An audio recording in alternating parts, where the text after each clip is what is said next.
Ora, bom dia a todos. Vamos dar início então a esta sessão, que será mesa 4, que é composta de meia dúzia de comunicações, sendo que as duas primeiras abordam questões ligadas à obra de Fernando Lopes Graça.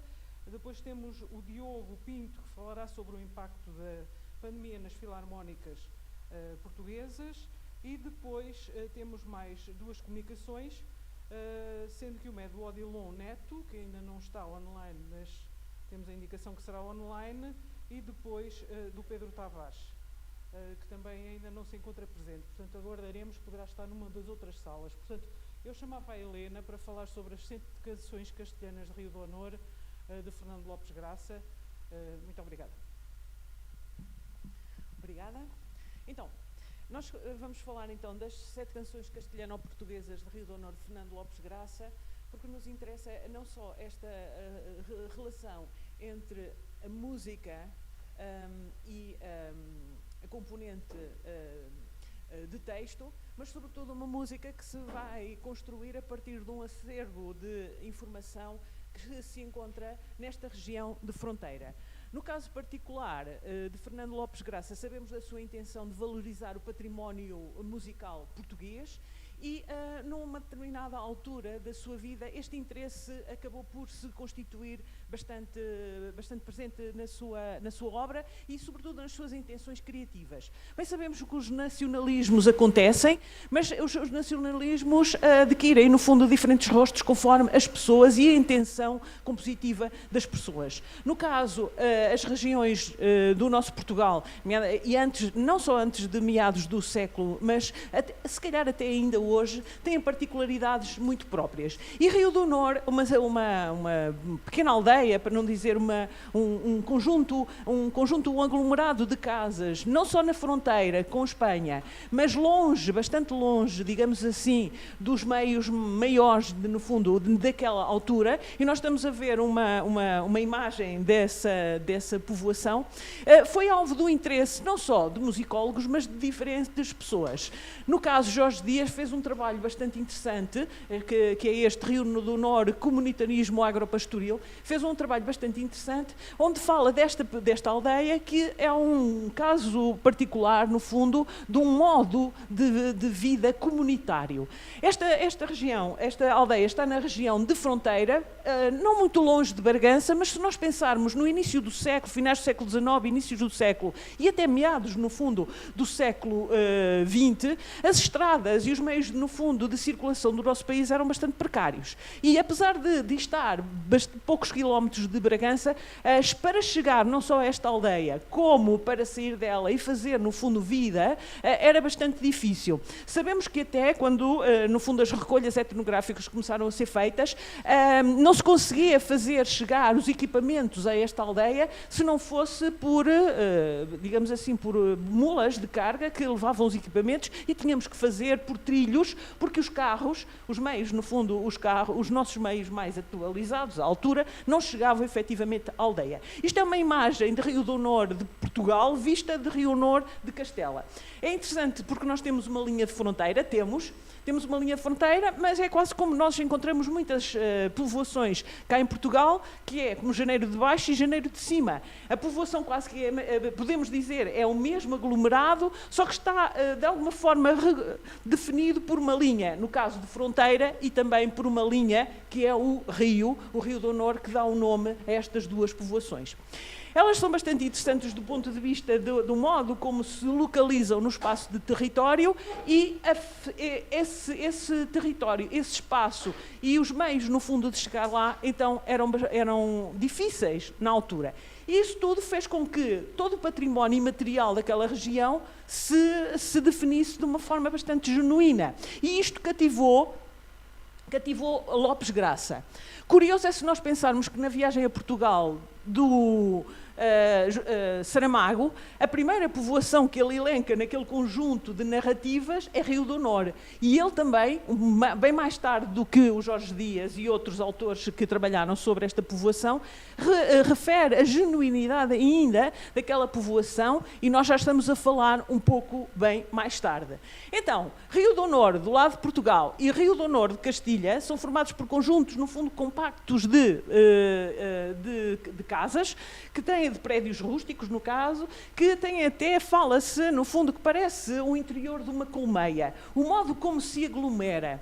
Este aglomerado faz com que a povoação também surja quase que num aglomerado, essa vida comunitária que se rege por um conselho comunitário e que é, no fundo, presidido por um mordomo. E lá são discutidas todas as questões da aldeia. Aqui nós estamos a ver um conselho comunitário que foi feito para, no fundo, perceber da importância da aquisição das máquinas de sulfatar, não é?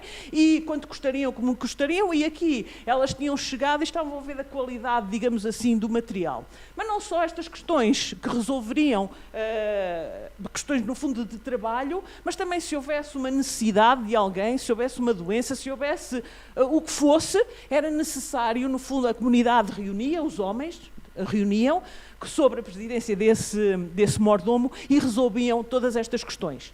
Curioso é nós pensarmos também, aqui há um conjunto de pessoas de etnia cigana que estavam na aldeia e que foram acolhidas. Normalmente nós sabemos do modo como os ciganos normalmente eram colocados ao lado, vamos dizer assim, fora das povoações, não podiam residir muito tempo, eram itinerantes. Aqui eles, no fundo, podiam quase permanecer na aldeia e eram bem acolhidos. E agora lembro-me de Saramago, que diz, nesse livro da viagem a Portugal, que quando chegou lá estavam um casal de pessoas,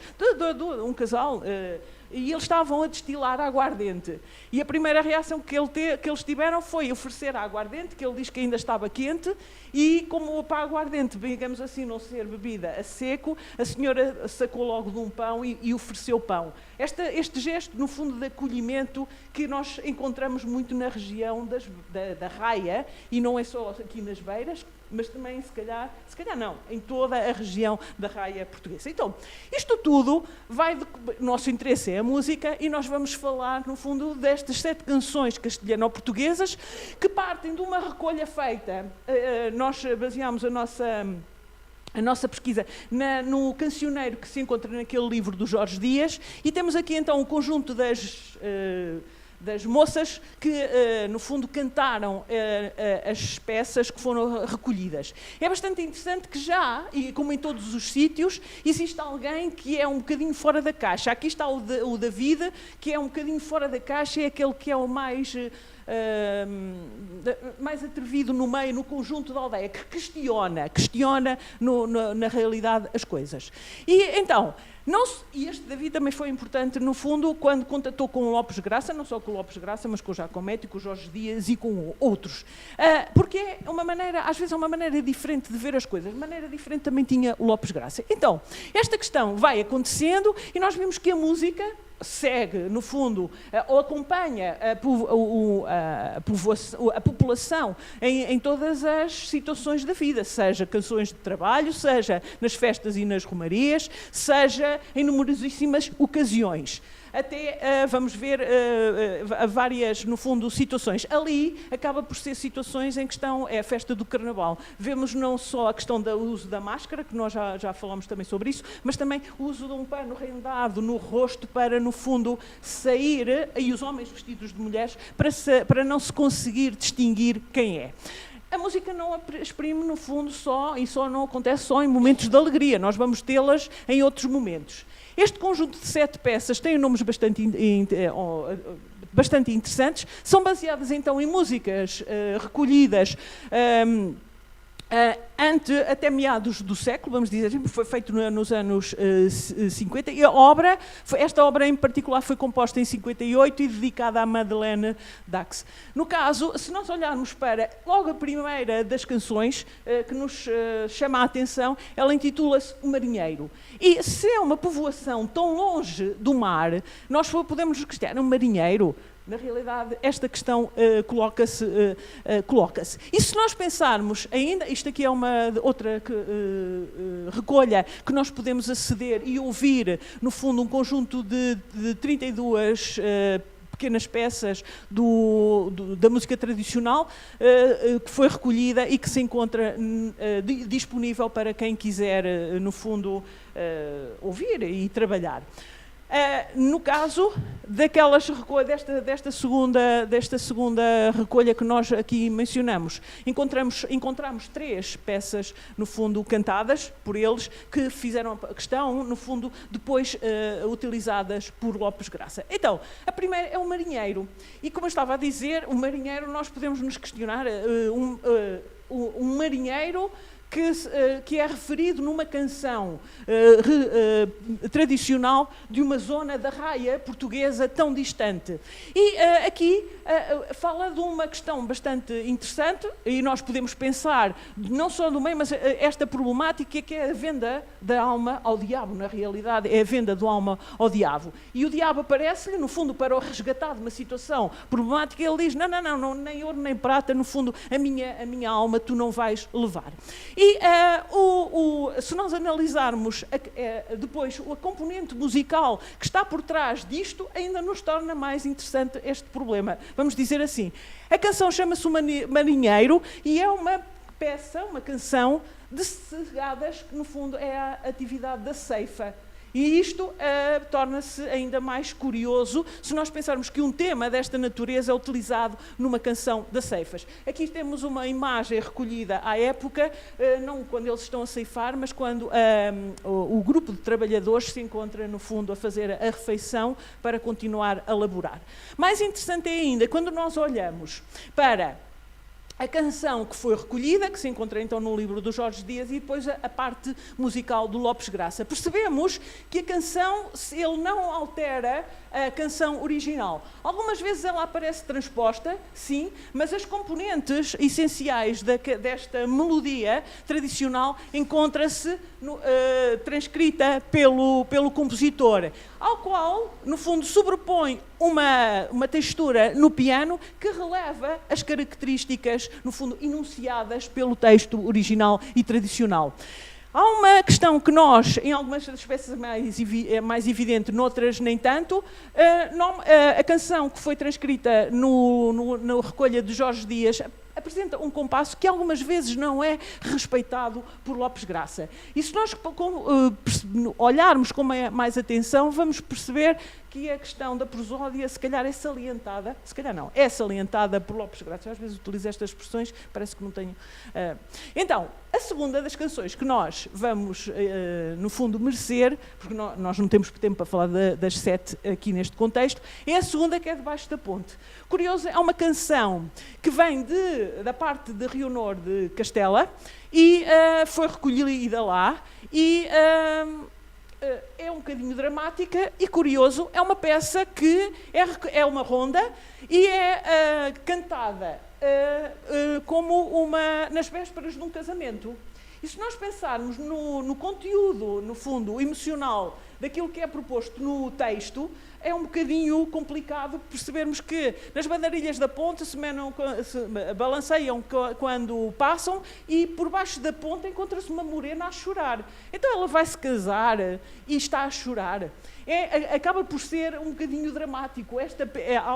Por um lado, é uma canção de alegria, vamos dizer assim, mas ao mesmo tempo o texto é bastante dramático. Respeita, se nós olharmos, quem conseguir ler, no fundo, a questão musical, vamos ver que a peça está respeitada, a peça original está respeitada por Lopes Graça, e vamos andar, que já tive indicações que é preciso acelerar. A canção número 5 é uma canção de ninar, de embalar, e se nós aqui, o que nos despertou a atenção é o texto original. À minha porta, no fundo, ou à tua porta, estamos quatro homens à espera de uma criança, e o embalar de uma criança é feito com um texto desta natureza. e isto até ao Jorge Dias pôs questões. No caso é só uma quadra, como está ali dito, que na opinião do autor o texto não seria o mais adequado para adormecer uma criança. Mas ela é considerada uma canção de embalar e foi, no fundo, recolhida na altura. Algumas vezes elas são recolhidas em Rio do Honor de Baixo, ou seja, da parte portuguesa, outras vezes são recolhidas da parte de cima ou por pessoas que fizeram a enunciação, vamos dizer assim, da canção e que são espanholas. A última das peças, O Jardineiro, no fundo é mais, digamos assim, mais não tão dramática, mas verificamos, e mais uma vez, a atenção dada, tenho que aumentar, a atenção dada por Lopes Graça a todo, no fundo, o enunciado, e aqui vimos, mais uma vez, a alteração da métrica para relevar as questões de prosódia. Do ponto de vista harmónico, nós vemos a utilização de modos e vemos o respeito dos modos originais utilizados na peça recolhida, por isso, são diferentes, no fundo, as formas como se pode utilizar o material recolhido. Umas vezes respeita-se na íntegra, outras vezes ele serve de base para o desenvolvimento de um texto, digamos assim, original, outras vezes são outros elementos que servem para produzir a obra erudita. No caso destas 7 canções castelhano-portuguesas de Rio do Honor, no fundo, releva não só o património, respeita-o na totalidade, porque as diferenças que nós vemos em relação à peça original não invalidam aquilo que foi dito, merecem algumas questões que se evidenciam no texto. O termo castelhano-portuguesa vai evidenciar esta forte relação entre Portugal e Espanha na zona da Raia e as fortes relações humanas que se traduzem de diversas formas até na componente musical. Obrigada. Obrigada eu por ter respeitado mais ou menos o tempo, até porque já começámos atrasados. E vamos passar à segunda das comunicações, que será feita por mim e que tem a ver com o Mar de Setembro. Queres ir perguntar ao Luís? Se faz favor, se ele mete... Portanto, eu vou falar sobre Mar de Setembro, que é... quando isto estiver ali. Sobre Mar de Setembro, que é um ciclo de canções de Fernando Lopes Graça também, que tem por base uma obra homónima de Eugénio de Andrade. Portanto, dessa ligação que é subejamente conhecida entre Lopes Graça e Eugénio de Andrade, e da qual resultaram algumas obras que temos vindo a apresentar ao longo destes anos aqui no curso do Centro de Estudos Ibéricos.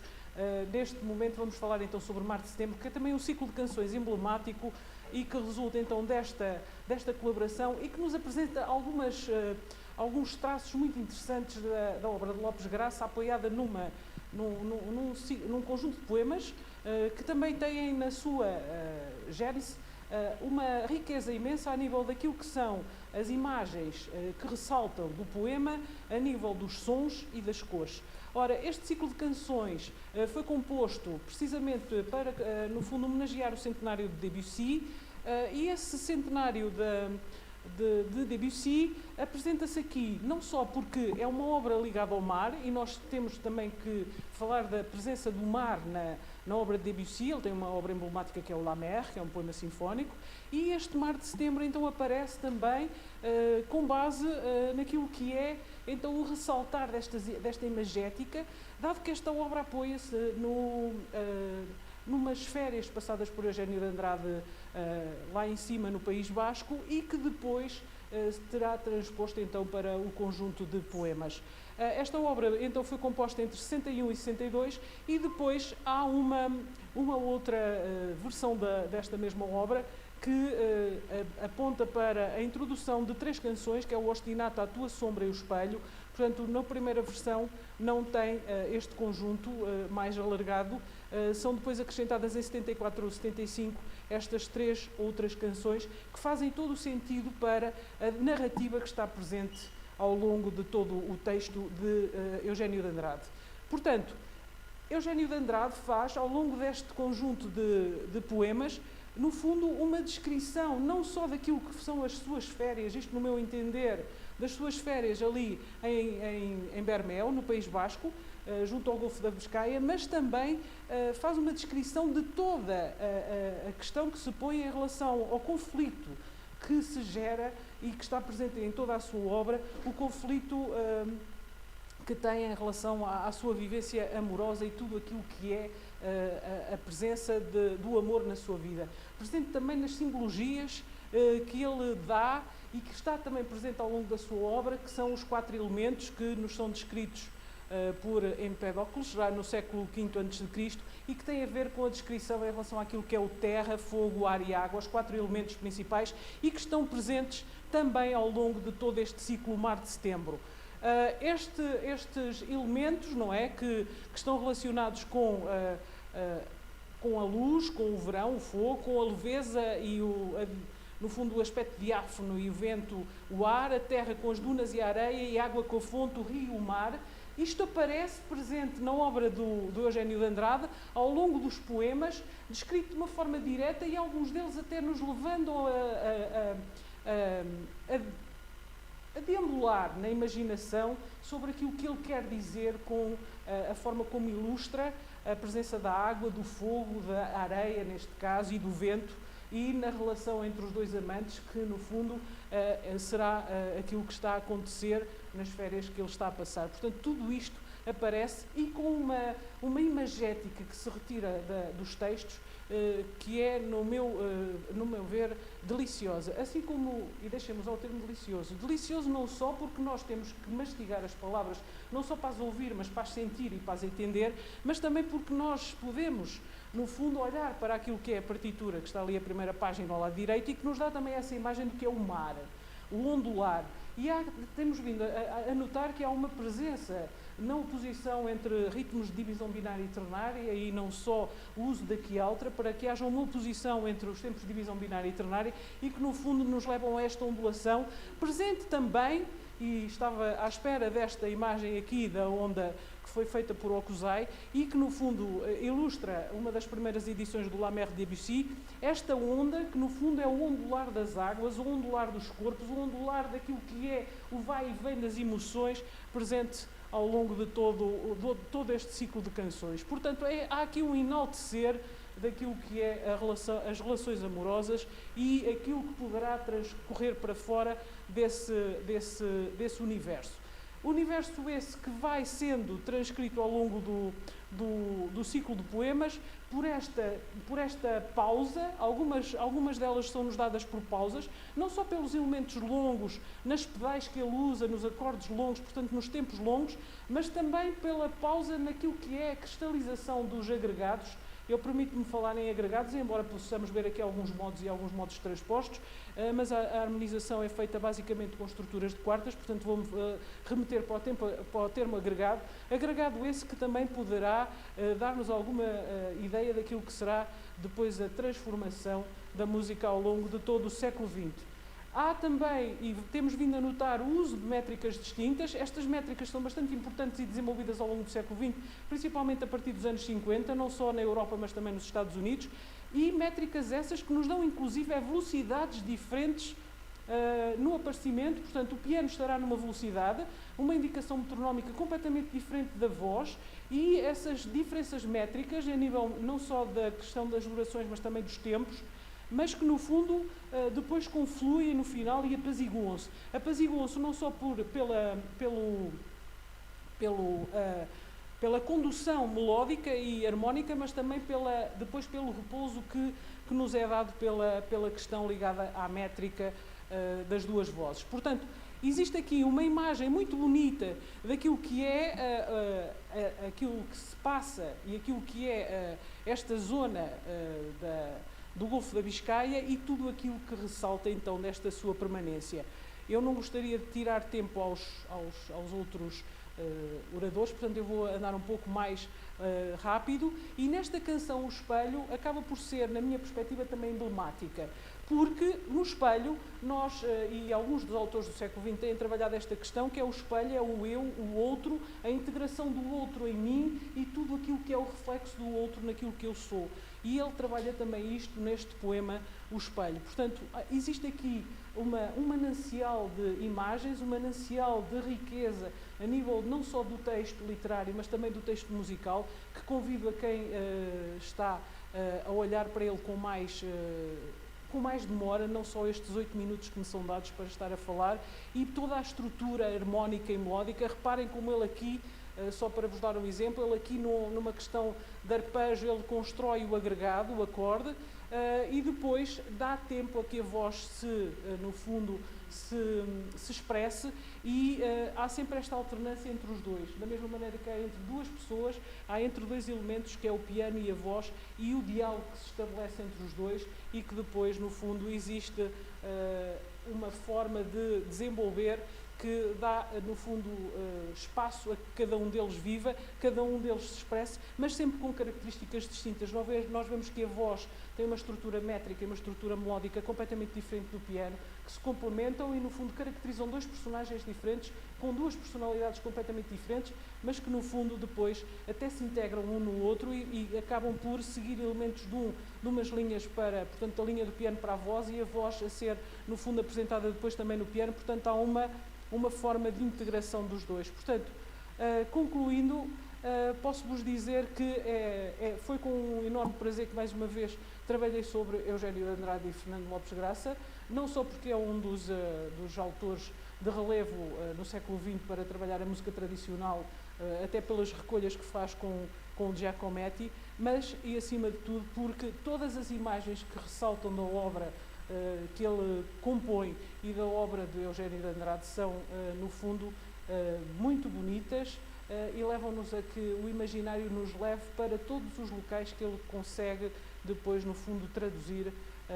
do ponto de vista visual para a palavra, e da palavra depois para a música, não deixando de referir sempre a forma como Lopes Graça se refere às dificuldades que tem para traduzir a beleza da palavra de Eugénio de Andrade, e as dúvidas constantes que depois são apaziguadas nas trocas constantes de correspondência entre os dois.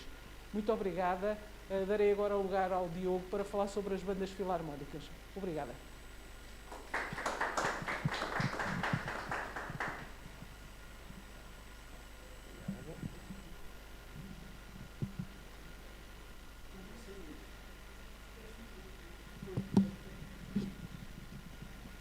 Eu vou ser sintético porque eu tenho 15 slides.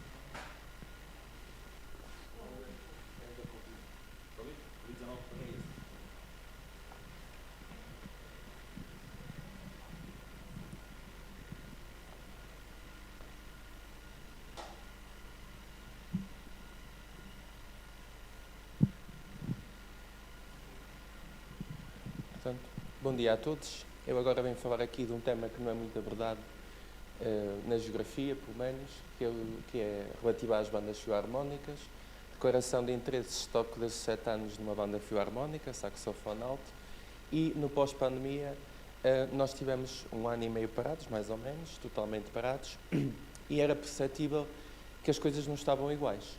A sociabilidade entre as pessoas não era igual, mesmo pessoas que estavam muito bem, estavam muito fechadas, perdemos muitos músicos, muita gente não voltou em 2021, a parte financeira, apesar de tudo, também teve algumas consequências, não muitas, porque depois, no nosso caso, houve apoio do Estado, e portanto havia aqui, a parte científica pensou, e que tal fazer um estudo a nível nacional, porque isto pode ser comum a mais bandas filarmónicas. Portanto, o objetivo do trabalho é realmente perceber quais foram os impactos sociais, técnico-musicais e os económico-financeiros da Covid. Para tal, fizemos um questionário. Esse questionário depois estava subdividido, em que eles tinham que... Portanto, eles tinham que identificar se eram músicos, se eram maestros, porque o maestro é aquele que poderá avaliar mais a parte musical e técnica, é quem está mais capacitado para tal, e a parte económica ou financeira será mais para os da direção. Portanto, quem fazia parte da direção da associação também se identificava como tal. E tivemos, a nível nacional, Portugal e ilhas, 350 respostas de quase 200 bandas do país. E, portanto, uma pequena introdução sobre as bandas filarmónicas. São parte imprescindível do cenário musical português. São as únicas, em alguns locais, são as únicas escolas de música que existem no interior. Embora isto comece, a partir dos anos 2000, a evoluir um bocadinho, porque começamos a ter o ensino artístico, o ensino articulado, que é as academias associadas às escolas secundárias, com cursos profissionais, mas, efetivamente, durante muitos anos, e ainda em muitos locais, eram as bandas as únicas escolas de música. Inclusive, encontramos ainda hoje pessoas mais velhas que não sabem ler nem escrever e sabem ler uma partitura. E, portanto, isto tem muito a ver com as bandas filarmónicas. E uma coisa também interessante é que muitos dos músicos profissionais que hoje temos nas melhores orquestras do país passaram pelas bandas filarmónicas. E, portanto, mas além da parte musical, também são instituições que estimulam as relações sociais, criam a identidade das regiões. Lá perto da minha região nós temos, por exemplo, o Concelho de Rezende, que alguns devem conhecer. Há lá uma aldeia, que é a chamada Aldeia da Música, que ela tem duas bandas filarmónicas, a São Cipriana Nova e a São Cipriana Velha. E aqui há um conflito enorme. Eles não se dão... Agora está mais apaziguado, mas eles competiam imenso uns com os outros. A nossa banda é melhor, não, a nossa aqui é. Ao fim do dia das festas, se houvesse uns copos, aquilo podia correr mal e até entravam em guerra uns com os outros. E, portanto, para terem também noção, não há uma contabilização exata das bandas filarmónicas. A Confederação Portuguesa diz que tem mais 700 registadas. A verdade é que algumas, do levantamento que se faz, nem atendem telefones, nem e-mails, portanto, algumas podem ter desaparecido. É tudo muito sui generis. Então, dos resultados que aqui temos, predomina, portanto, a função. A maior parte foi os músicos que responderam, obviamente, porque é um número maior. Depois os dirigentes e, em menor grau, os maestros. E todos eles, a maior parte, digamos assim, concorda totalmente que a pandemia afetou a capacidade de recrutar novos músicos. Mas não foi só novos músicos, mesmo os músicos que já estavam, depois eu não tenho aqui. Nós tínhamos uma questão aberta no final, em que, sobretudo os maestros e a parte dos dirigentes, eles diziam que muitos músicos não regressaram. Porquê? Porque outra coisa que se verifica aqui nas bandas filarmónicas é que vai o pai, a seguir o pai mete os filhos na banda. Eu, quando entrei para a banda, éramos 7 na banda da minha terra. Tinha outros primos em Chaves, na banda Os Pardais, que eram mais 3. Portanto, só na família tínhamos quase 10 ou mais 10. Ainda tínhamos um em Lisboa. Portanto, há muito esta cultura e isso quebrou-se muito com a pandemia. E, portanto, eles também concordam que existe realmente uma alteração das relações sociais entre os elementos da associação, seja músicos, maestros, direções da banda. E outra coisa também muito interessante é que o ano a seguir, portanto, para terem ideia, nós só conseguimos começar a fazer ensaios por naipe em maio de 21. Por naipe quer dizer que faziam só os saxofones, faziam só os clarinetes, não fazia a banda toda. Os ensaios gerais já foi a partir de setembro de 21, no nosso caso. Há bandas que até começaram mais cedo, com algum distanciamento, não fazíamos na casa de ensaio, portanto na sede da banda, porque não tínhamos espaço, íamos para o auditório municipal. E apesar de tudo, o ano que perdemos mais músicos nem foi 2021, foi 2022. Ou seja, ainda houve pessoas que vieram e no ano a seguir saíram. Portanto, em 2021 houve muita gente que já não voltou, mas dos que voltaram ainda perdemos mais em 2022. E isto também é uma questão muito interessante. Depois, durante a pandemia, Existiam alguns, porque questionámos se durante a pandemia alguns músicos tinham saído da banda.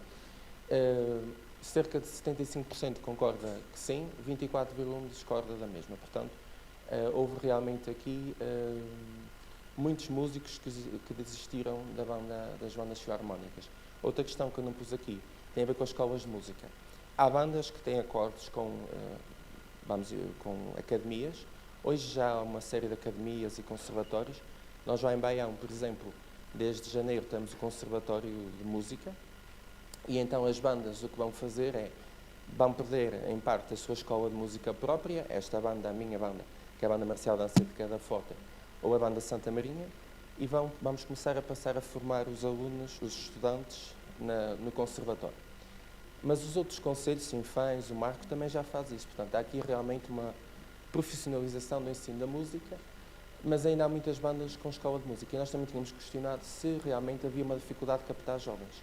E aí os resultados são brutais. A dificuldade que eles têm em pós-pandemia, que sempre tiveram, é preciso também ter em conta que nos últimos, sobretudo após 2000, tem sido uma grande dificuldade, mas pós-pandemia uma dificuldade acrescida a captação de músicos.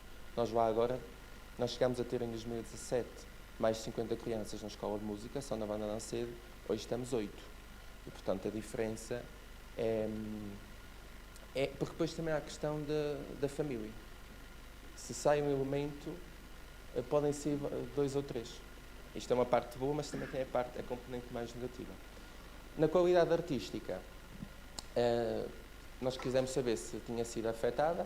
Cerca de 28% e 21% dos inscritos responderam que muito, portanto 24,8% responderam que muito, e relativamente 21,6%. Ou seja, mesmo assim há aqui uma maioria que acha que realmente houve impactos da qualidade artística.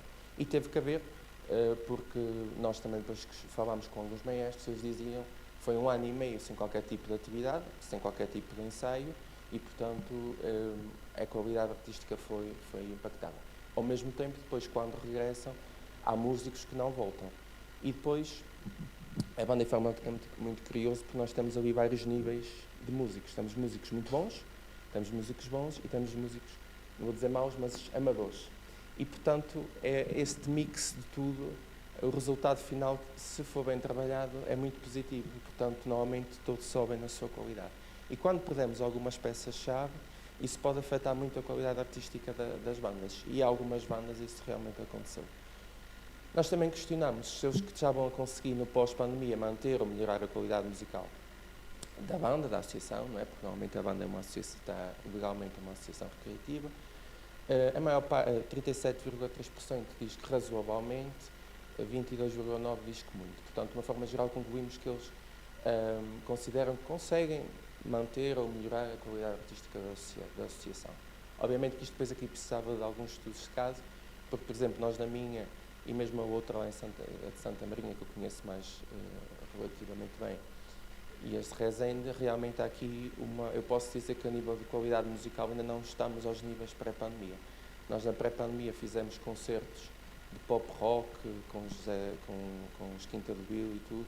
O ano passado também voltámos a repetir o mesmo concerto com as mesmas músicas e a coisa não saiu não foi positiva. Foi positiva, quem não percebe muito música, mas realmente há aqui muito a melhorar.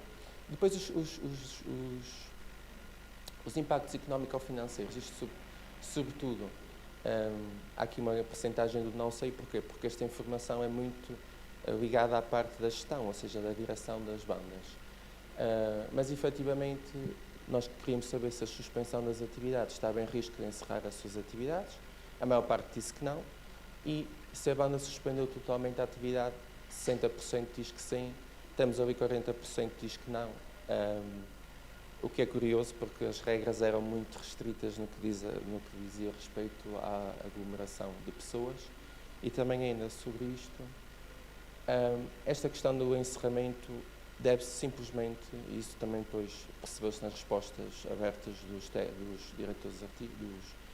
diretores das bandas, os municípios aqui tiveram um papel muito importante. Porquê?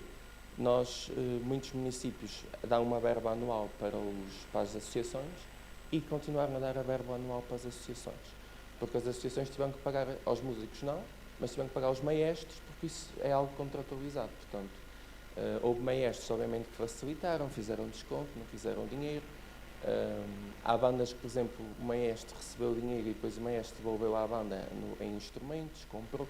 Portanto, mas isso é caso a caso. Mas, efetivamente, os municípios tiveram aqui um apoio muito relevante porque continuaram a dar o financiamento a estas associações.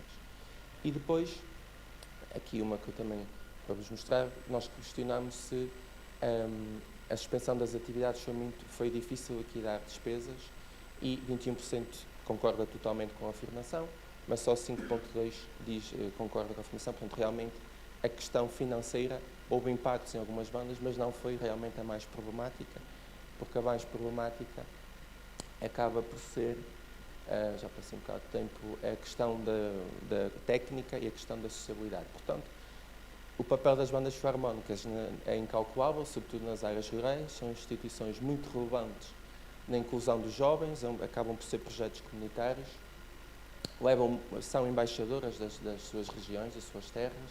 Havia e há ainda, embora um bocado mais diluído, um grande sentimento de pertença e de unidade em torno destas associações e depois de toda a aldeia ou da freguesia. A pandemia trouxe aqui graves impactos socioeconómicos, mas sobretudo sociais e técnico-musicais. Do ponto de vista financeiro, efetivamente há aqui algumas tiveram problemas, outras não, e do ponto de vista da sociabilidade, há casos particulares de umas associações que têm graves problemas do ponto de vista de recurso humano, captação de jovens, e, portanto, foi isto que eu vos trouxe. Muito obrigado.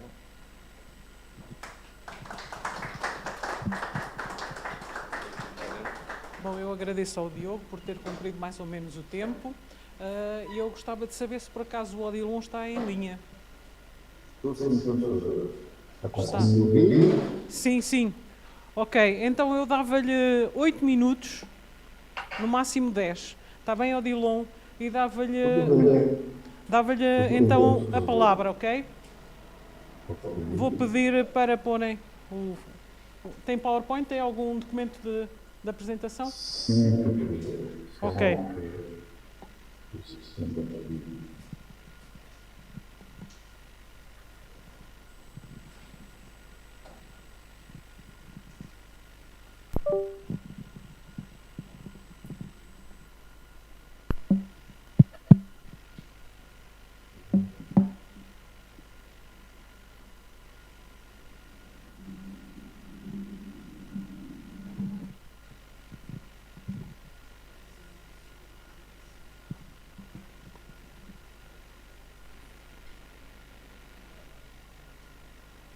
Apareceu, professor, aí Sim, sim. meus slide. Bom dia a todos. Eu sou João Monteiro, estou falando aqui de Caucaia, no Ceará. Caucaia é um município colado a Fortaleza, né? E hoje, por exemplo, que pareça, amanheceu aqui com uma chuva, até porque o demorou aqui a internet, não ajudou muito. Então, obrigado pela atenção. É um prazer estar mais uma vez participando desse evento, né, anual. Inclusive, conta com muita participação aqui de docentes aqui do programa de pós-graduação em Geografia, do qual eu faço parte, né? Então, diferente aí dos portugueses que falaram muito, né, destacaram os elementos ligados à música, né? E o colega que trouxe aí falando dessa experiência recente, né? Porque afinal de contas a gente já não se livrou, talvez, certamente a gente vai conviver com a relativa à pandemia da Covid, ela está ainda, né, marcando aí o nosso cotidiano. Então, eu venho falar sobre uma experiência religiosa, né, que é a devoção franciscana no Ceará, especificamente na cidade de Canindé, e se tornou, né, o grande centro de referência do franciscanismo fora da Europa. Então, todo mundo conhece, né, o nosso processo de formação, pelo menos em Minas Gerais, isso é conhecido, né? Então, não dá, né, como já diziam outros estudiosos, né, como Capistrano de Abreu, a gente não podia realmente conhecer essa ideia da história do Brasil sem que conhecesse a história da Igreja. E nisso se coloca, né, a experiência do franciscanismo, né, esse além, né, ou seja, desde a primeira experiência, né, no sentido da presença da igreja, da realização, né, do marco da primeira missa, né, onde teve lá o Frei Henrique, que era franciscano, e assim, né, os franciscanos tiveram um papel importante, não que seja interessante fazer uma hierarquização de quem foi mais importante, mas sim no sentido de colocar, né, o porquê que dentro, né, das diversas experiências religiosas que nós tivemos no território brasileiro, que é continental, justamente, né, no sertão do Ceará, né, no interior, ou seja, hoje o que é a cidade de Canindé está a 120 quilômetros da capital, mas é justamente é, nesse lugar, nesse esse empreendimento, que se colocou dentro dessa grandiosidade, né, que hoje isso é uma coisa que já acontece há mais de 200 anos, e aí, embora, né, que no Ceará nós tenhamos outros, né, ou seja, no Ceará há uma marcação, né, a grande elementos de experiências religiosas, né? Ou seja, a gente tem do sertão central a experiência de Trindade, e no sul do Ceará a gente tem uma outra experiência, que é mais recente, mas também tem grande pujança, que é a experiência do Padre Cícero, né? E aí, nesse sentido, eu só realmente trouxe, né, apenas dois slides, um realmente falando do meu tipo, da comunicação, e um outro, né, do qual eu trago uma serigrafia produzida por um artista cearense, né, o Ademir Martins, que é uma figura que conseguiu, né, a sua obra com uma grande ampliação internacional, no qual, né, ele retrata, e essa serigrafia chama-se ligada realmente a São Francisco, né? Ele não fala não São Francisco sertanejo, né? Mas ele traz aí todos esses elementos que marcam, né, essa experiência do que, né, ao buscarmos compreender, né, uma ideia do franciscanismo, ou seja, o franciscanismo que se desenvolveu aqui não é o franciscanismo ao modo, né, como a gente conhece na experiência da Itália, né? Embora que São Francisco, né, tenha sido nesse processo de transposição, né, tenha realmente seja conhecido o seu processo de origem, né, o seu sentido da abdicação dos recursos e tal para viver uma vida outra, mas é justamente dentro aqui da experiência realmente desse mundo, realmente da experiência dos tópicos, ele é ressignificado. E é justamente isso, né, que eu passei a chamar de franciscanismo tropical sertanejo, né? Porque embora que haja, né, esse sentido, né, de um elemento oficial, mas é justamente quando a gente observa, né, nas minúcias do que se tornou essa experiência, a gente vai passar a ver que tudo, né, que é completamente diferente, né? Por hoje, se você chega aqui em Canindé, você vai ver uma imagem, né, uma estátua gigante, né, uma coisa que é praticamente do sentido, né, inadmissível hoje dentro da relação do tratado urbano, né, do que acontece em Assis. E aí a gente vai observar, né, que nós temos a presença do zoológico, nós temos a presença, por exemplo, né, Francisco era contrário, né, ao uso de montaria pelos irmãos, a não ser que fosse em caso de doença. E aí você tem, por exemplo, dentro da festa de São Francisco, né, a missa do vaqueiro, ou seja, o vaqueiro é um elemento, né, que está ligado a essa região do sertão, né, a toda essa questão do imaginário, e aí é importante lembrar, né, que a gente está falando de uma figura, né, que dentro da sua ideia de materialidade, é uma figura que já não está mais aqui, né, há 800 anos, né, uma figura, ou seja, como é que a gente vai passar, né, daqui vendo tudo que acontece no nosso contemporâneo, será que a gente vai ainda observar nos próximos tempos algo, né, uma figura que vai ser lembrada, né, uma figura que vai ser revisitada, assim como é a figura de Francisco, né? Então, Francisco é o tempo, né, realmente revisitado, né, não só nessa experiência, né, mas aí a gente observa, embora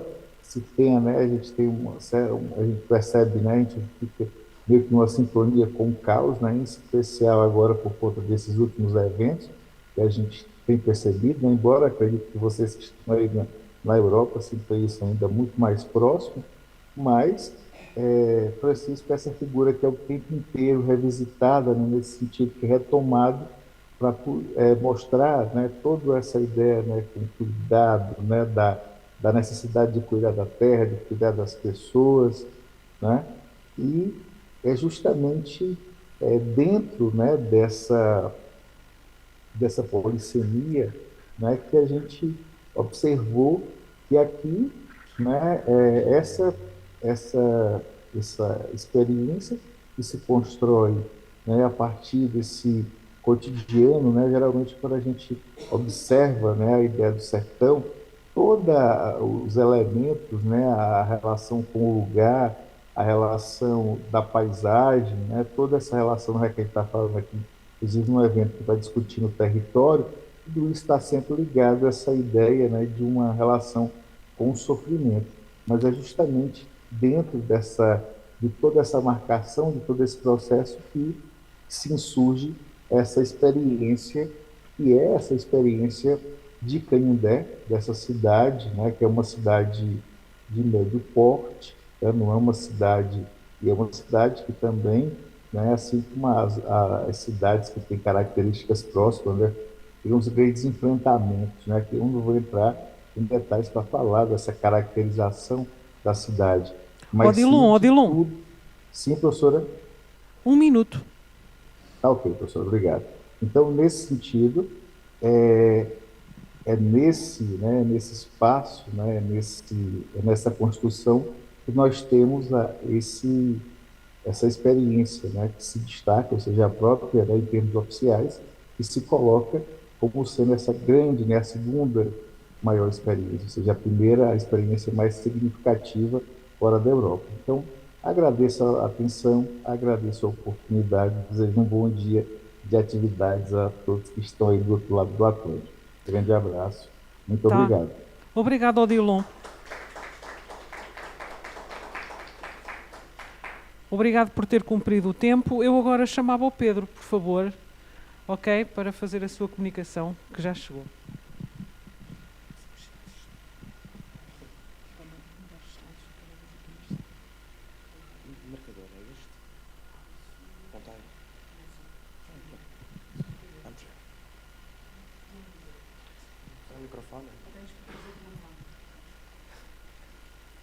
Pronto. Boa tarde, bom dia. Já começo mal. Vou-vos apresentar a todos a sereníssima... Vou-vos apresentar a todos a sereníssima Dona Joana de Castela, contextualização do retrato de Dona Joana da Áustria, da Casa dos Patudos, em Alpiarça. Ora, quem teve a oportunidade de já estar a par do meu trabalho e dos últimos anos, eu tenho estado a trabalhar sobre política feminina no Império Habsburgo, em particular Dona Joana da Áustria. Provavelmente, quem não conhece Dona Joana da Áustria é filha do Imperador Carlos V e de Isabel de Portugal, irmã do rei prudente Filipe II, irmã da Imperatriz Maria e mãe de Dom Sebastião o Desejado. Porém, a maior obra que Dona Joana da Áustria fez durante a vida foi a fundação das Descalças Reais. As Calças Reais funcionam como um centro espiritual e político para proteger as mulheres a Habsburgo.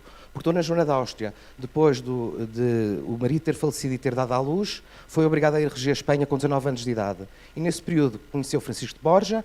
Francisco de Borja orientou-a e, a partir daí, ela vai fundar as Calças Reais para proteger todas as ações da Inquisição. As Calças Reais vão passar a ser um modelo político para todas as mulheres a Habsburgo e vão ter especial incidência em Portugal. Portanto, nós estamos a falar de um triunvirato que funciona entre as mulheres a Habsburgo, a Ordem das Clarissas e a Companhia de Jesus. Porque, como sabem, a Companhia de Jesus nunca teve nenhuma ordem feminina. Então, estes tornaram-se os confessores das ordens femininas de Clarissas, que estavam diretamente ligadas às Casas Reais. Dona Joana da Áustria, inclusive, é a única mulher no mundo que é jesuíta, com o aval papal e com o nome Mateo Sánchez, que foi jesuíta em segredo. Portanto, o que vamos mostrar é um quadro da Joana da Áustria que existe em Portugal e é o único quadro oficial da princesa em Portugal, que pertence à Casa dos Patudos. O retrato da princesa Joana de Castela foi atribuído inicialmente a Sanches Coelho. E segundo a epígrafe, realmente diz a Sereníssima Senhora Joana de Castela, princesa de Portugal, governadora destes reinos, filha do Imperador Carlos V, mulher do Príncipe João, mãe do rei Dom Sebastião, fundou esta Casa Real. A única casa que ela fundou foi, de facto, as Calças Reais. Portanto, pensamos que este quadro tem a origem da coleção das Calças Reais. É importante dizer que a coleção das Calças Reais, da Dona Joana da Áustria, era a segunda maior coleção de pintura oficial de corte na Península Ibérica. Apenas o irmão teria mais quadros do que ela. Como podem ver, também o famoso retratista Alonso Sanches Coelho costumava denominar-se como o pintor da Sereníssima Princesa. Portanto, muitas pessoas devem ter pensado, porque o início dizia Sereníssima Dona Joana da Áustria, que ele talvez fosse então quem produziu este quadro. Ou então a oficina dele, ou então talvez até um quadro de escola espanhola. Ora, a Dona Joana não protegeu só este pintor, ela protegeu muitos artistas na época. Inclusive, ela antecipou-se na contratação de artistas em relação ao irmão, que, como sabem, foi ele que fez a fundação do primeiro Palácio da Fé no mundo, que é o Escorial, e, portanto, as soluções do Escorial são primeiro aplicadas no convento das Calças Reais. Dona Joana da Áustria não só protegiu Alonso Sanches Coelho, como Diogo da Roia, Pablo Ortiz, António Moura, Sofónis Banguissola, Pompeu Leoni, em particular Sofónis Banguissola, porque era a única mulher e, portanto, esta podia frequentar o espaço das Calças Reais na clausura. O que aconteceria é que ela depois, mais tarde, foi contratada como mestre das infantas Catarina Micaela e Isabela Clara Eugénia, na ausência do rei Filipe II, enquanto estava a jurar o herdeiro nas cortes em Portugal. Alguns retratos que faziam parte após a morte da princesa, a maior parte dos retratos de família foi adquirida pelo rei, dando-se fruto à imperatriz, a Maria, e foram poucos os que fizeram parte do alcazar madrileno. Também deveria acrescentar que Dom Sebastião prescindiu da sua herança para poder, então, pagar as dívidas que a mãe tinha feito com as obras todas nas Calças Reais. Alguns retratos depois, entretanto, com os tempos foram passando para a Galeria Espanhola de Filipe de Orleans, no Louvre, outros foram comprados pela Rainha Vitória, estão em Hampton Court, temos também alguns que estão em Glasgow e outros também em Bruxelas. E houve também um conjunto de retratos que foram consumidos pelo incêndio das Calças Reais no século XIX. Ora, Dona Joana da Áustria tinha muito em consideração a maneira como se fazia representar.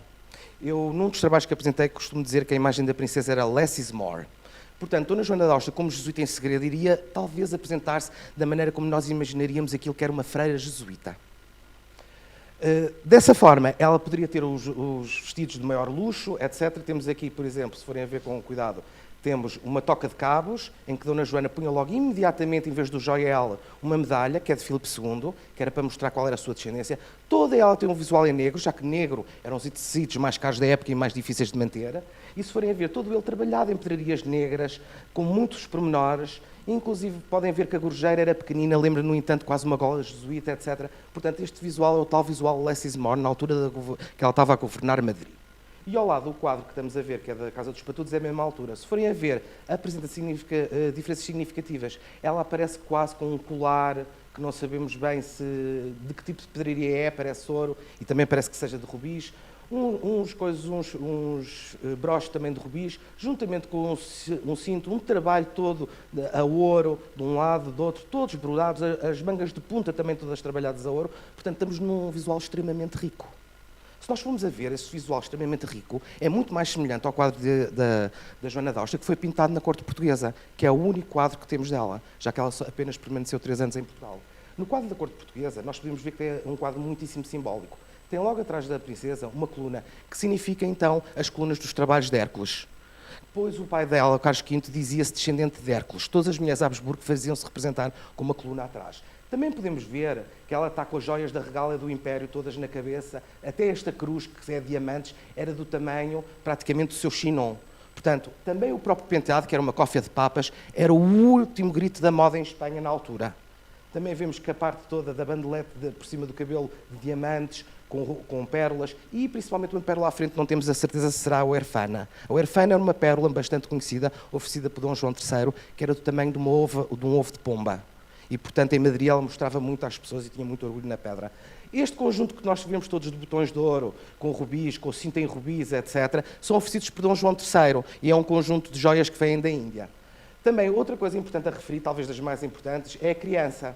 Esta criança era uma menina que normalmente era oferecida aos reis de Portugal e também aos herdeiros, escravos, e neste caso ofereceram uma menina à Dona Joana, que era para simbolizar também no quadro o seu estado de gravidez. E este é o primeiro quadro europeu que temos conhecimento em que é representado alguém de descendência africana, juntamente com alguém de nobreza. Outra coisa que vemos também em referência é o leque. Este leque é normalmente um leque japonês e que normalmente os shoguns é que eram representados na pintura com estes leques. E, portanto, representava o poder, a autoridade. Em que as mulheres Habsburgo sabiam disso muito bem, portanto, todas elas, a maior parte das vezes, são representadas com leques. Se formos ver em comparação ao quadro que estamos a tratar, está muito mais próximo deste tipo de visual, que tem a regala toda do Império Ultramarino, que tem o poder todo, tem a Índia, tem estes elementos todos. Portanto, está muito fora da imagem que Dona Joana da Áustria deveria mostrar à época. Ora, uma das questões que temos que abordar é a questão da maior parte dos artistas na Europa, durante esta altura, terem o hábito de desenhar antes de pintar, para ter o maior número de pormenores da figura que iam trabalhar.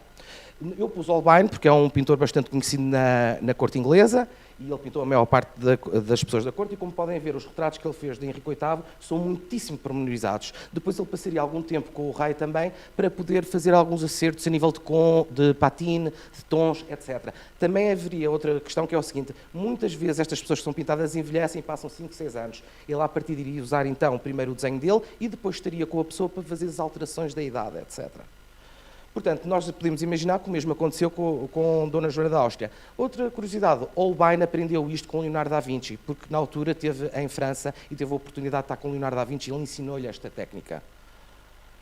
Ora, se formos a ver Dona Joana da Áustria, o quadro que estamos a ver é muito semelhante ao quadro da direita de Sofónios Manguissola. A posição, a roupa, a toca de cabos, exatamente idêntica.